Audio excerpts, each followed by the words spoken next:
जैकमाबाद का bureau chief Ghulam Hussain Jakhrani जी report मुताबिक Jacobabad human rights ऐं सोशल मीडिया टीम तरफां शाहिदा सरकी सां थियल गैंग रेप ऐं 10 क्लास जे शागिर्दियाणी ज़ाहिदा लाशारी खे हिंसाइण ख़िलाफ़ प्रेस क्लब आॾो मुज़ाहिरो ऐं धरणो। गैंग रेप जे मुजरिमनि खे गिरफ़्तार करे केस दाख़िल कयो ऐं ह्यूमन राइट्स ऐं JUI वफ़द सां ॻाल्हि ॿोल। ख़बर मूजिबि ह्यूमन राइट्स ऐं सोशल मीडिया फोरम तरफ़ां जैकमाबाद में शाहिदा सरकी सां गैंग रेप ऐं शागिर्दियाणी ज़ाहिदा लाशारी खे तंग करण ख़िलाफ़ हिकु मुज़ाहिरो शहीद अल्लाह बख्श पार्क खां मुआविया बंगलानी, वकार खोखर, राहिल अहमद मंगी, अब्दुल कदीर हनफी, तैमूर शेख, फारूक बिरोही, आसिम बीसर जी अॻुवाणी में कढियो वियो। मुज़ाहिरीन शहर जे मुख़्तलिफ़ रस्तनि खां नारा हणंदे प्रेस क्लब आॾो धरणो हयो। उन मौक़े ते मुक़ररी चयो त शाहिदा सरकी सां ज़्यादती जो वाक़ियो इंतिहाई अफ़सोसनाक ऐं नाक़ाबिले बर्दाश्त आहे। हुननि वधीक चयो त ॾहीं जमात जे तालिबा हल ज़ाहिदा लाशारी खे ओबाश नौजवाननि पारां तंग करण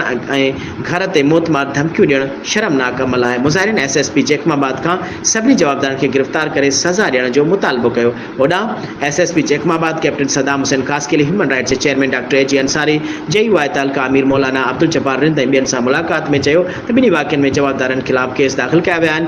गैंग रेप जे ॿिनि जवाबदारनि खे गिरफ़्तार कयो वियो आहे ऐं शागिर्दियाणी ज़ाहिदा लाशारी जे तंग कंदड़ जवाबदार ते 2 केस दाख़िल कया विया आहिनि जेकी ज़मानत ते आहिनि, पर उन्हनि ख़िलाफ़ सख़्त कार्रवाई जो हुकुम ॾिनो आहे। वधीक ख्वाजा सरा फिदा शेख वारे वाक़िए जे बि जांच हलंदड़ आहे। SSP उन मौक़े ते CIA इंचार्ज मंसूर चांडियो ऐं तारिक तरीन जी निगरानी में हिकु कमेटी मुक़ररु कई जेका उन्हनि समेत ॿियनि वारदातुनि में मुलविस जवाबदारनि ख़िलाफ़ कार्रवाई कंदी। वफ़द उमेद ज़ाहिर कई त SSP जैकमाबाद सभिनी जवाबदारनि खे कानून जे कटहड़ में आणण में कामयाबु थींदो।